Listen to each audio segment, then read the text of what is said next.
real issue direct mapung harkadaba issue se kamai tawdana tawraga short tawna tawsira short tawre hai sunataba masi na thainaba manipuri praja sing sahi tha manga taruk henjalaba sida sokti matik wara jail da thambabu henna sathiraba milising kaya marili kenda takdara laudana si bhawa thammidu mayam siche hayengdagi di hanchikdagi di or mathangi thadagi di hana masa-masagi yumda moi settle tawba yarani problem si once for all koi so tawre haina kudam moina haijabai wani ko madugi waham sunata Presta ngangiba tawriba mayam si Manipurgi naharon kanana ba haidugumba Manipurgi apunba saktam kahendana ba hotna kirgini haidugumba Atungi jati ki yumbi wai gatoriba naharon adumakti haida mani naharon kanana ba haiba silita War on drugs and mani haidugumba Adi mito Manipurgi tanggalak ba Kandokpa hauba forest reserve land si kanana bukatnabada akoi madasubudagi horpa ihawni haibagumba forest ki reserve land protect tawba haibasidi anawba nati sidi hanadagi so dom forest ki land reserve land city she protect over have city labor state government to be responsibility in the city union government will be central government will be aduga mito khandok pa hai se masjid government of India state government bi masjid boundary duty manipur da mito changpa Myanmar on bi will be Bangladesh they will be a Yunnan Corona will be passing the Kimi talk Sampase. She can do possible Kanana Tinigel. Kanana Tinigi Mito can do Pose. Mashi Ishani is the wasted government duty ni Haisi or Baja. Other we talk Sampase, for example, from Menmia on the Sampane Kalase. Menmia see Indiagi. Manipur Indonesia highway are Maro in India international boundary. International boundary Sibu Kanana Naki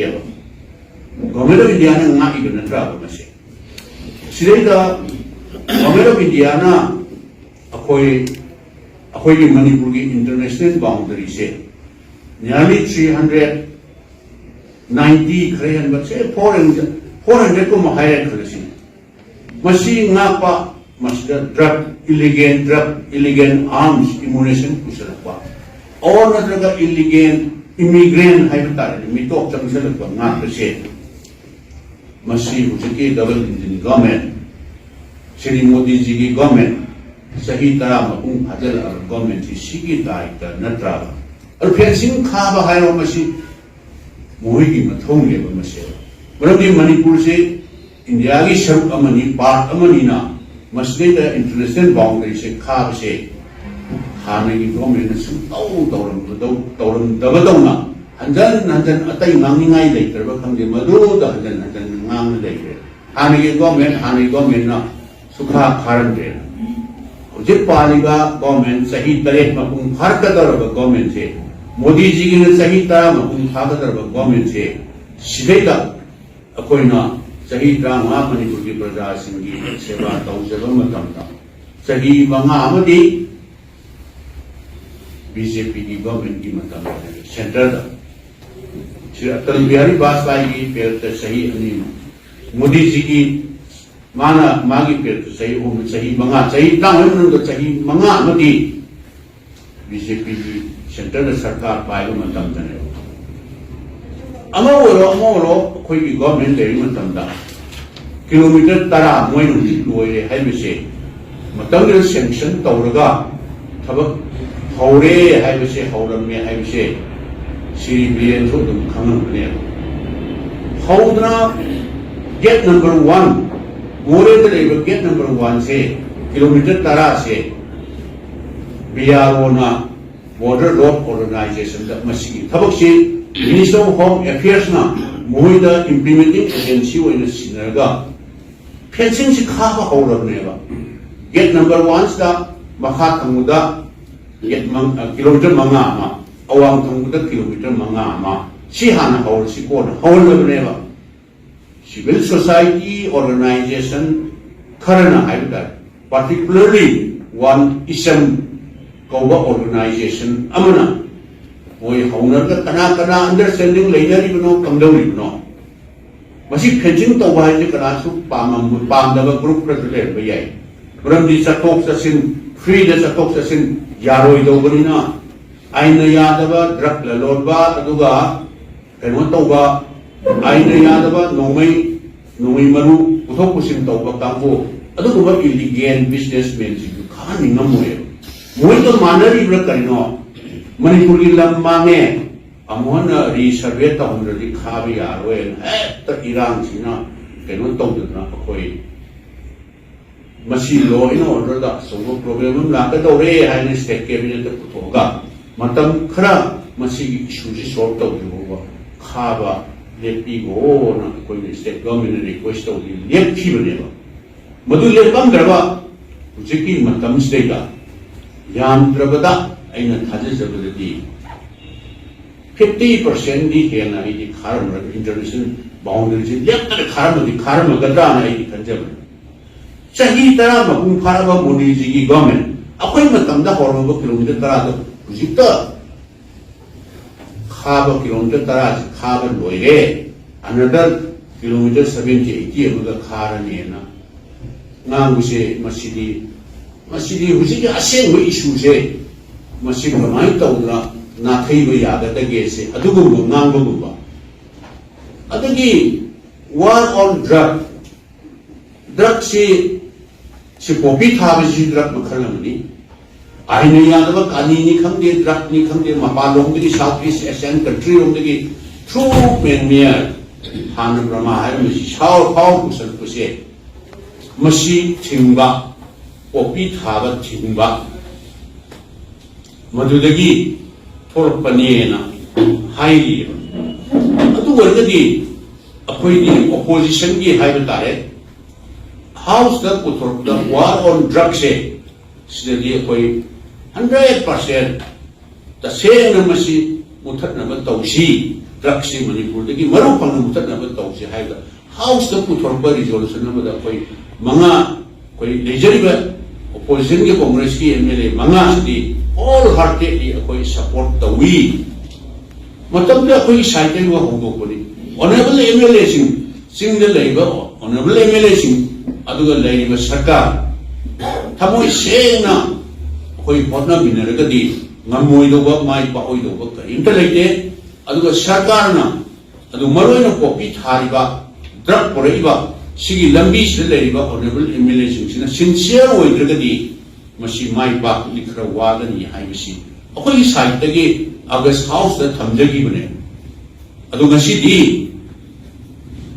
Drakshi Manipur the Kamai Tower, Total Eradicate Tower. Mutter number Tower High Sega. Government Gi, Side the Gay, Puxian Sina, what the Brana Kale, sincere way of what behind the time. Garigino Haigo. Manipur the drugs is kaya pare. Kimi mami di paning da bani. Kaya house to show opposition side to show civil society organization side to show kaya khanal lawi.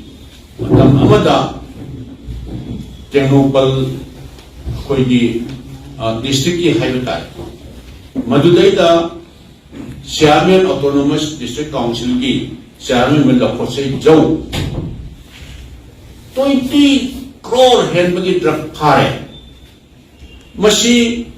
kanoda CBI da immediately sinabiu hai se state government jina so sen sinau ya ji kari man si thamoi se no potna drug se sen mu thada si hai se thamoi se no potna bi ra masi ne ba ko na singnei hai se moi thamoi sing na potna ꯅꯠꯇꯦꯅ ꯍꯥꯏꯔꯤꯕꯁꯦ ꯑꯗꯨꯅꯁꯨ ꯅꯠꯇꯅ ꯄꯂꯦꯟꯗ ꯑꯩꯈꯣꯏ honourable PCCꯒꯤ president ꯆꯠꯂꯒ ꯆꯨꯝꯅ ꯁꯨꯝ ꯍꯪꯉꯨꯕꯗ police ꯄꯔꯁꯅꯦꯜꯁꯤꯡ ꯏꯟꯚꯣꯜቭ ꯇꯧꯕ ꯀꯃꯥꯟꯗꯣꯅꯤ ꯍꯥꯏ ꯀꯔꯤ ꯍꯥꯏ ꯏꯟꯚꯣꯜꯚ ꯇꯧꯕ ꯌꯥꯎꯅ ꯍꯥꯡꯉꯤꯗꯣ ꯀꯗꯥꯏꯗ ꯂꯩꯈ꯭ꯔꯒꯦ ꯃꯗꯨ ꯀꯗꯥꯏꯗ ꯃꯗꯨ ꯀꯅꯥꯗ ꯁꯤꯟꯅꯈ꯭ꯔꯒꯦ ꯃꯗꯨꯒꯤ ꯏꯟꯚꯦꯁꯇꯤꯒꯦꯁꯟꯁꯦ ꯄꯨꯂꯤꯁꯅ ꯐꯥꯔꯒ ꯄꯨꯂꯤꯁꯇ ꯏꯟꯚꯦꯁꯇꯤꯒꯦꯁꯟ ꯇꯧꯅꯅꯕꯅ ꯁꯤꯟꯅꯔꯤꯕ꯭ꯔꯥ ꯃꯗꯨ ꯅ꯭ꯌꯨꯇ꯭ꯔꯦꯜ ꯑꯦꯖꯦꯟꯁꯤ ꯑꯃꯗ ꯁꯦꯟꯇ꯭ꯔꯦꯜ ꯑꯦꯖꯦꯟꯁꯤ ꯑꯃꯗ ꯁꯤꯟꯅꯔꯒꯗꯤ ꯑꯁꯦꯡꯕꯁꯤ ꯈꯪꯒꯗꯕꯅꯦꯕ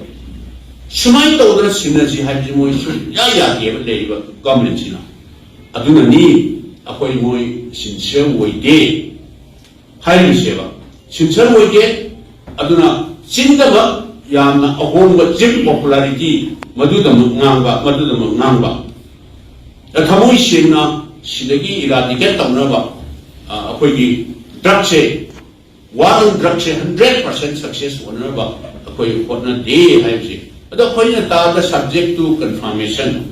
ꯉꯁꯥꯏꯒꯤ ꯂꯧꯈꯣꯠꯆꯩ ꯖꯧꯒꯤ ꯀꯦꯁꯁꯦ ꯃꯔꯥꯜ ꯂꯩꯇ꯭ꯔꯦ ꯍꯥꯏꯗꯅ ꯀꯩꯅꯣ ꯗ꯭ꯔꯥꯏꯚꯔ ꯑꯃꯒꯤ ꯃꯄꯨ ꯗ꯭ꯔꯥꯏꯚꯔ ꯏꯅꯥꯛ ꯈꯨꯟꯕ ꯗ꯭ꯔꯥꯏꯚꯔ ꯑꯣꯏꯔꯝ ꯇꯥꯔꯦ ꯃꯗꯨꯒꯤ ꯗ꯭ꯔꯒꯇꯨꯒꯤ ꯀꯔꯣꯔ 10 ꯍꯦꯟꯕꯒꯤ ꯗ꯭ꯔꯒꯇꯨ ꯗ꯭ꯔꯥꯏꯚꯔ ꯑꯃ ꯃꯥꯒ ꯆꯠꯃꯤꯟꯅꯕ ꯗ꯭ꯔꯥꯏꯚꯔꯗꯨꯒꯤ ꯑꯣꯏꯔꯝꯃꯦꯒ ꯍꯥꯏꯕ꯭ꯔꯥ ꯀꯩꯅꯣ ꯑꯗꯣ ꯃꯔꯥꯜ ꯂꯩꯇ꯭ꯔꯦ ꯍꯥꯏꯕ ꯃꯗꯨꯒꯤ ꯗꯤꯁꯇ꯭ꯔꯤꯛ ꯑꯦꯟड ꯁꯦꯁꯟ ꯀꯣꯔꯠꯀꯤ ꯖꯖ ꯀꯩꯅꯣ ꯑꯗꯨ ꯔꯤꯇꯥꯌꯔ ꯇꯧꯗ꯭ꯔ ꯐꯥꯎꯕ ꯍꯧꯖꯤꯛꯄꯨ ꯑꯗꯨꯝ ꯑꯦꯛꯁꯇꯦꯟꯁꯟ ꯇꯧꯅ ꯄꯨꯍꯜꯂꯤ ꯍꯥꯏꯕ ꯑꯃ ꯇꯥꯏꯌꯦꯕ ꯃꯁꯤ ꯑꯩ ꯍꯦꯛꯇ 100% ꯆꯨꯝꯃꯤ ꯍꯥꯏꯗꯤꯀꯣ ꯁꯕꯖꯦꯛ ꯇꯨ ꯀꯟꯐꯔꯃꯦꯁꯟ ꯁꯤꯅ ꯑꯩ ꯈꯨꯗꯝ ꯈꯔ ꯊꯝꯖꯕꯩ ꯋꯥꯅꯤ ꯗ꯭ꯔꯒꯁꯤ ꯃꯄꯨꯡ ꯐꯥꯅ ꯃꯅꯤꯄꯨꯔꯗꯒꯤ ꯃꯨꯊꯠꯅꯅꯕ ꯍꯣꯠꯅꯕꯗ ꯊꯃꯣꯏ ꯁꯦꯡꯗꯦꯅ ꯊꯃꯣꯏ ꯁꯦꯡꯗꯕꯒꯤ ꯃꯃꯤ ꯇꯥꯏꯌꯦꯅ ꯑꯩꯅ ꯍꯥꯏꯖꯔꯤꯕꯁꯤꯅꯦꯕ ꯑꯗꯨꯅ ꯍꯥꯏꯕꯗꯃꯨꯛ ꯍꯥꯏꯕ ꯃꯆꯤꯟꯗ ꯍꯥꯏꯕꯗꯃꯨꯛ ꯍꯥꯏꯕ ꯑꯗꯨ ꯑꯩ ꯂꯣꯏꯅꯃꯛ ꯀꯚꯔ ꯇꯧꯕ ꯍꯥꯏꯅꯤꯡꯕ ꯌꯥꯝ ꯂꯩꯕꯅꯤ ꯑꯗꯨꯒ ꯍꯧꯖꯤꯛ ꯐꯣꯔꯦꯁꯇ ꯔꯤꯖꯥꯔꯚ ꯐꯣꯔꯦꯁ ꯄ꯭ꯔꯣꯇꯦꯛꯁꯟ ꯇꯧꯕ ꯍꯥꯏꯕꯁꯦ ꯁ꯭ꯇꯦꯠ ꯒꯚꯔꯟꯃꯦꯟꯠꯀꯤ ꯒꯚꯔꯟꯃꯦꯟꯠ ꯑꯣꯐ ꯏꯟꯗꯤꯌꯥꯒꯤ ꯃꯊꯧꯅꯤ ꯑꯗꯨ ꯁ꯭ꯇꯦꯠ ꯒꯚꯔꯟꯃꯦꯟꯠꯅ ꯔꯤꯖꯥꯔꯚ ꯐꯣꯔꯦꯁ ꯄ꯭ꯔꯣꯇꯦꯛ ꯇꯧꯅꯅꯕ ꯇꯧꯔꯨꯕꯗ ꯃꯁꯤ ꯀꯩꯅꯣ ꯇꯧꯕꯅꯤ ꯍꯧꯖꯤꯛꯀꯤ ꯏꯔꯥꯡꯁꯤ ꯊꯣꯔꯛꯈꯤꯕꯅꯤ ꯍꯥꯏꯕꯁꯦ ꯌꯥꯝꯅ ꯑꯗꯨ ꯑꯣꯏꯔꯒꯗꯤ ꯔꯤꯖꯥꯔꯚ ꯐꯣꯔꯦꯁ ꯄ꯭ꯔꯣꯇꯦꯛ ꯇꯧꯕꯗ ꯃꯗ ꯌꯨꯝ ꯁꯥꯖꯤꯜꯂꯝꯕ ꯑꯥꯏꯟꯅ ꯌꯥꯗꯕ ꯌꯨꯝ ꯁꯥꯖꯤꯜꯂꯝꯕ ꯂꯧꯊꯣꯛꯄꯗ ꯑꯣꯏꯔꯒꯗꯤ ꯅꯍꯥꯟꯅ ꯁꯤ ꯏꯁꯨꯁꯤ ꯂꯣꯏꯁꯤꯟꯅꯕ ꯌꯥꯔꯦꯅ ꯌꯨꯝ ꯁꯤꯗꯨꯔꯒꯁꯨ ꯃꯗꯨ ꯀꯝꯄꯦꯟꯁꯦꯁꯟ ꯄꯤꯔꯝ ꯊꯣꯛꯄ꯭ꯔꯥ ꯀꯔꯤ ꯊꯣꯛꯏ ꯀꯝꯗꯧꯒꯦ ꯍꯥꯏꯕꯗꯣ ꯅꯍꯥꯟꯅ ꯃꯁꯤ ꯁꯨꯝ ꯂꯣꯏꯁꯤꯟꯕ ꯌꯥꯔꯦ ꯍꯥꯏꯕ ꯑꯗꯨ ꯍꯧꯖꯤꯛ ꯐꯥꯎꯕ ꯃꯗꯨ ꯂꯣꯏꯁꯤꯟꯅꯅꯕ ꯍꯣꯠꯅꯕꯤꯗ꯭ꯔꯤꯁꯤꯅ ꯀꯔꯤꯒꯤꯅꯣ ꯑꯗꯨꯒ ꯁꯤꯗꯩꯗ ꯑꯇꯩ ꯄꯣꯄꯤ ꯊꯥꯕ ꯆꯤꯡꯗ ꯄꯣꯄꯤ ꯊꯥꯕ ꯄꯣꯄꯤ ꯃꯨꯊꯠꯅꯅꯕ ꯍꯣꯠꯅꯕꯁꯦ ꯑꯩꯈꯣꯏ ꯃꯗꯨꯒꯤ ꯐꯦꯛꯁ ꯑꯦꯟ ꯐꯤꯒꯔ ꯂꯩꯕꯅꯤ ꯑꯗꯣ ꯑꯣꯅꯔꯦꯕꯜ ꯃꯦꯝꯕꯔꯁꯤꯡꯅ ꯄꯜꯂꯛꯁꯅꯨ ꯃꯗꯨꯁꯨ ꯑꯩꯅ ꯂꯣꯏꯅ ꯄꯟꯁꯤꯜꯂꯒꯗꯤ ꯃꯣꯏ ꯉꯥꯡꯅꯅꯕ ꯂꯩꯔꯔꯣꯏ ꯃꯗꯨꯒꯤ ꯐꯦꯛꯁ ꯑꯦꯟ ꯐꯤꯒꯔ ꯀꯔꯝꯕ ꯃꯇꯝꯗ ꯃꯅꯤꯄꯨꯔꯗ ꯄꯣꯄꯤ ꯊꯥꯕ ꯍꯧꯔꯛꯏ ꯍꯧꯖꯤꯛ ꯐꯥꯎꯗ ꯁꯤꯒꯤ ꯁ꯭ꯇꯦꯠ ꯒꯚꯔꯟꯃꯦꯟꯠꯁꯦ ꯃꯁꯤ ꯍꯦꯛ ꯂꯥꯛꯄꯗꯒꯤꯅ ꯑꯦꯀꯔ ꯀꯌꯥꯝ ꯊꯥꯈ꯭ꯔꯦ ꯍꯥꯏꯕꯁꯦ ꯂꯣꯠꯄ ꯌꯥꯕ ꯅꯠꯇꯦ ꯐꯤꯒꯔ ꯂꯣꯏ ꯂꯩꯕꯅꯦꯕ ꯃꯗꯨ ꯑꯩ ꯃꯣꯏꯅ ꯃꯔꯨꯞꯄꯥꯡꯁꯤꯡꯅ ꯑꯗꯨꯝ ꯃꯤꯇꯣꯞ ꯆꯪꯉꯛꯄ ꯈꯟꯗꯨꯕ ꯍꯥꯏꯌꯦꯕ ꯃꯤꯇꯣꯞ ꯆꯪꯉꯛꯄ ꯃꯌꯥꯏꯔꯣꯝꯗꯒꯤ ꯑꯣꯏꯕ ꯌꯥꯏ ꯃꯤꯇꯣꯞ ꯆꯪꯉꯛꯄ ꯐꯣꯔꯦꯟꯅꯔ ꯏꯂꯤꯒꯦꯟ ꯏꯃꯤꯒ꯭ꯔꯦꯟꯠꯁꯦ ꯆꯪꯉꯛꯄꯗ ꯊꯤꯡꯅꯅꯕꯁꯤ ꯀꯅꯥꯒꯤ ꯗꯥꯏꯇꯅꯣ ꯑꯗꯣ ꯍꯥꯟꯅꯒꯤ ꯒꯣꯔꯃꯦꯟꯠ ꯃꯇꯝꯗ ꯄꯨꯁꯜꯂꯝꯃꯦ ꯈꯜꯂꯁꯤꯅꯦ ꯏꯟ ꯀꯦꯁ ꯑꯩꯈꯣꯏꯗꯤ ꯊꯣꯏꯗꯣꯛꯅ ꯀꯩꯅꯣ ꯇꯧꯈꯤꯗꯕ ꯈꯜꯂꯤ ꯕꯣꯔꯗꯔꯗ ꯈꯤꯇꯪ ꯆꯪꯊꯣꯛ ꯆꯪꯁꯤꯟ ꯑꯗꯨ ꯇꯧꯕꯁꯤꯗꯤ ꯑꯩꯈꯣꯏꯗ ꯅꯠꯇꯦꯀꯣ ꯑꯩꯈꯣꯏꯗ ꯅꯠꯇꯦ ꯑꯇꯩ ꯂꯩꯕꯥꯛꯁꯨ ꯇꯧꯏ ꯍꯥꯏꯅ ꯑꯩꯈꯣꯏ ꯐ꯭ꯔꯤꯗ ꯊꯥꯗꯣꯛꯑꯁꯤ ꯍꯥꯏꯕ ꯅꯠꯇꯕ ꯇ꯭ꯔꯤꯄꯨꯔꯥ ꯕꯪꯒ꯭ꯂꯥꯗꯦꯁ ꯖꯝꯃꯨ ꯀꯥꯁꯃꯤꯔ ꯄꯥꯀꯤꯁꯇꯥꯟ ꯑꯗꯨꯒ ꯇꯥꯃꯤꯜ ꯅꯥꯗꯨ ꯁ꯭ꯔꯤ ꯂꯪꯀꯥ ꯁꯤꯗ ꯅꯠꯇꯦ ꯄ꯭ꯔꯤꯊꯤꯕꯤꯒꯤ ꯃꯐꯝ ꯈꯨꯗꯤꯡꯃꯛꯇꯒꯤ ꯕꯣꯔꯗꯔꯁꯤꯗꯤ ꯈꯔ ꯆꯪꯊꯣꯛ ꯆꯪꯁꯤꯟ ꯇꯧꯅꯕꯁꯤ ꯑꯗꯨꯗꯒꯤ ꯑꯃꯁꯨ ꯍꯥꯏꯔꯤꯑꯕ ꯑꯩꯈꯣꯏꯒꯤ ꯑꯦꯛꯆꯨꯑꯦꯜ ꯂꯥꯏꯟꯁꯤꯗ ꯏꯟꯇꯔꯅꯦꯁꯅꯦꯜ ꯕꯣꯔꯗꯔ ꯁꯤꯗꯒꯤ ꯀꯤꯂꯣꯃꯤꯇꯔ 13 ꯍꯥꯏꯕ ꯑꯁꯣꯝꯗ ꯐ꯭ꯔꯤ ꯆꯪꯕ ꯌꯥꯏ ꯁꯣꯝꯗ ꯆꯪꯕ ꯌꯥꯏ ꯍꯥꯏ ꯃꯗꯨ ꯑꯩꯈꯣꯏ ꯃꯇꯝꯗ ꯅꯠꯇꯦ ꯒꯣꯔꯃꯦꯟꯠꯁꯤ ꯂꯥꯛꯑꯀꯥꯟꯗ 2018ꯗꯒꯤ ꯃꯗꯨ ꯑꯦꯛꯆꯨꯑꯦꯜ ꯕꯣꯔꯗꯔꯁꯤ ꯊꯣꯛꯈꯤꯕꯅꯦꯕ ꯃꯗꯨ ꯆꯦꯛ ꯇꯧꯕꯤꯔ ꯈꯪꯒꯅꯤ ꯀꯔꯝꯍꯥꯏ ꯃꯇꯝꯗ ꯀꯗꯥꯏ ꯃꯇꯝꯗ ꯍꯧꯔꯝꯕꯅꯣ ꯍꯥꯏꯕꯁꯦ ꯑꯗꯨ ꯌꯥꯝꯅ ꯆꯤꯞ ꯄꯣꯄꯨꯂꯥꯔꯤꯇꯤ ꯑꯃꯁꯨꯡ ꯉꯔꯥꯡ ꯅꯍꯥꯟ ꯗꯦꯜꯂꯤꯒꯤ ꯃꯃꯤꯡ ꯏꯝꯐꯥꯜꯒꯤ ꯃꯃꯤꯡ ꯊꯣꯜꯂꯦ ꯍꯥꯏ ꯃꯅꯤꯄꯨꯔ ꯊꯣꯜꯂꯦ ꯍꯥꯏꯕ꯭ꯔꯥ ꯀꯔꯝꯕ ꯃꯇꯝꯗ ꯃꯗꯨꯒꯤ ꯁ꯭ꯀꯤꯝꯗꯣ ꯁꯦꯡꯁꯟ ꯇꯧꯔꯝꯕꯅꯣ ꯍꯥꯏꯕꯁꯦ ꯑꯩꯈꯣꯏ ꯈꯪꯉꯦꯕ ꯃꯗꯨ ꯗꯥꯛꯇꯔ ꯃꯟꯃꯣꯍꯟ ꯁꯤꯡꯅ ꯄ꯭ꯔꯥꯏꯝ ꯃꯤꯅꯤꯁꯇꯔ ꯑꯣꯏꯔꯝꯕ ꯃꯇꯝꯗ ꯃꯗꯨꯒꯤ ꯁ꯭ꯀꯤꯝꯗꯨ ꯍꯥꯟꯅ ꯁꯦꯡꯁꯟ ꯇꯧꯔꯝꯃꯕꯅꯦ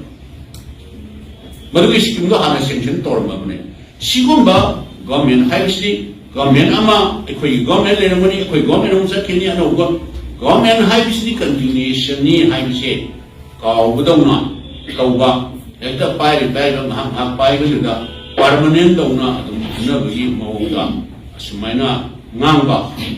ꯃꯁꯤ ꯑꯩꯈꯣꯏ ꯑꯁꯦꯡꯕ ꯔꯤꯌꯦꯜ ꯏꯁꯨꯁꯦ ꯗꯥꯏꯚꯔꯠ ꯇꯧꯅꯅꯕ ꯑꯗꯨꯗꯒꯤ ꯀꯔꯤꯅꯣ ꯍꯥꯟꯅꯒꯤ ꯒꯣꯔꯃꯦꯟ ꯃꯇꯝꯗ ꯀꯔꯞꯁꯟ ꯇꯧꯕ ꯂꯣꯛꯇꯥꯛꯀꯤ ꯈꯨꯝ ꯁꯦꯡꯕꯒꯤ MDSꯀꯤꯒ ꯄꯜꯂꯦꯕ ꯑꯗꯨ ꯃꯗꯨꯗꯤ ꯑꯩ ꯍꯦꯛ A to Z ꯍꯥꯏꯔꯛꯄ ꯇꯥꯔꯒꯗꯤ ꯃꯤꯁꯨ ꯌꯥꯝꯅ ꯄꯜꯂꯛꯀꯅꯤ ꯑꯗꯨꯒꯤ ꯃꯊꯛꯇ ꯑꯃꯅ ꯃꯁꯤ ꯍꯧꯖꯤꯛ ꯀꯩꯅꯣꯗ ꯑꯩꯈꯣꯏ ꯀꯣꯔꯠꯇ ꯂꯩꯌꯦꯕ ꯃꯁꯤꯒꯤꯁꯤ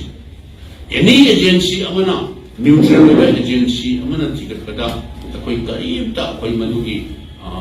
ꯑꯣꯕꯖꯦꯛꯁꯟ ꯇꯧꯅꯤꯡꯉꯥꯏꯁꯨ ꯂꯩꯇꯦ ꯑꯁꯦꯡꯕ ꯈꯪꯅꯅꯕ ꯌꯥꯝꯅ ꯁ꯭ꯇꯦꯠ ꯑꯦꯛꯁꯆꯦꯀꯔꯗꯒꯤ ꯃꯥꯡꯍꯜꯂꯝꯃꯦ ꯃꯗꯨꯗ ꯀꯅꯥ ꯀꯅꯥ ꯏꯟꯚꯣꯜꯞ ꯇꯧꯏ ꯍꯥꯏꯕꯗꯣ ꯊꯤꯒꯠꯄ ꯂꯣꯏꯔꯀꯥꯟꯗ ꯃꯗꯨ ꯆꯥꯔꯖꯁꯤ ꯊꯥꯡꯒꯠꯂꯀꯥꯟꯗ ꯀꯅꯥꯅ ꯇ꯭ꯔꯥꯏꯌꯦꯜ ꯇꯧꯅꯤ ꯃꯗꯨ ꯀꯣꯔꯠꯅ ꯇꯧꯒꯗꯕꯅꯦꯕ ꯃꯔꯥꯜ ꯂꯩꯕꯗꯨ ꯀꯅꯥꯝꯇ ꯅꯥꯟꯊꯣꯛꯄ ꯌꯥꯔꯣꯏꯕ ꯑꯗꯨ ꯀꯔꯞꯁꯟꯒꯤ ꯃꯇꯥꯡꯁꯤꯗꯤ ꯂꯩꯔꯤꯕ ꯃꯅꯤꯄꯨꯔꯗ ꯂꯩꯔꯤꯕ ꯄ꯭ꯔꯖꯥꯁꯤꯡꯁꯤꯅ ꯍꯦꯟꯅ ꯈꯪꯉꯦꯕ ꯍꯥꯟꯅꯒꯤ ꯒꯣꯔꯃꯦꯟꯅ ꯍꯦꯟꯅ ꯀꯔꯞꯁꯟ ꯇꯧꯕ꯭ꯔꯥ ꯍꯦꯟꯅ ꯂꯨꯠ ꯇꯧꯕ꯭ꯔꯥ ꯍꯧꯖꯤꯛ ꯂꯩꯔꯤꯕ ꯒꯣꯔꯃꯦꯟꯁꯤꯗ ꯀꯅꯥꯅ ꯍꯦꯟꯅ ꯂꯨꯠ ꯇꯧꯏ ꯄ꯭ꯔꯖꯥꯁꯤꯡꯅ ꯂꯟ ꯊꯨꯝꯁꯤ ꯀꯅꯥꯅ ꯍꯦꯟꯅ ꯂꯨꯠ ꯇꯧꯏ ꯑꯁꯤꯗꯤ ꯄ꯭ꯔꯖꯥꯅ ꯍꯦꯟꯅ ꯈꯪꯉꯤ ꯄ꯭ꯔꯖꯥꯅ ꯑꯗꯨꯝ ꯂꯦꯞꯄꯁꯅꯨ ꯃꯅꯤꯄꯨꯔꯗ ꯁꯥꯟꯇꯤ ꯄꯨꯔꯛꯅꯅꯕ ꯃꯅꯤꯄꯨꯔꯒꯤ ꯑꯄꯨꯟꯕ ꯁꯛꯇꯝ ꯏꯟꯇꯤꯒ꯭ꯔꯤꯇꯤꯁꯦ ꯃꯁꯤ ꯀꯥꯏꯍꯟꯗꯅꯕ ꯍꯣꯠꯅꯕꯗ ꯑꯩꯈꯣꯏꯒꯤ ꯄꯥꯔꯇꯤꯒꯤ ꯁꯥꯏꯠꯇꯒꯤꯗꯤ ꯑꯩꯈꯣꯏ ꯀꯔꯤꯒꯨꯝꯕ ꯃꯈꯜ ꯑꯃꯠꯇꯗ ꯃꯁꯤ ꯀꯝꯄ꯭ꯔꯣꯃꯥꯏꯖ ꯇꯧꯔꯣꯏ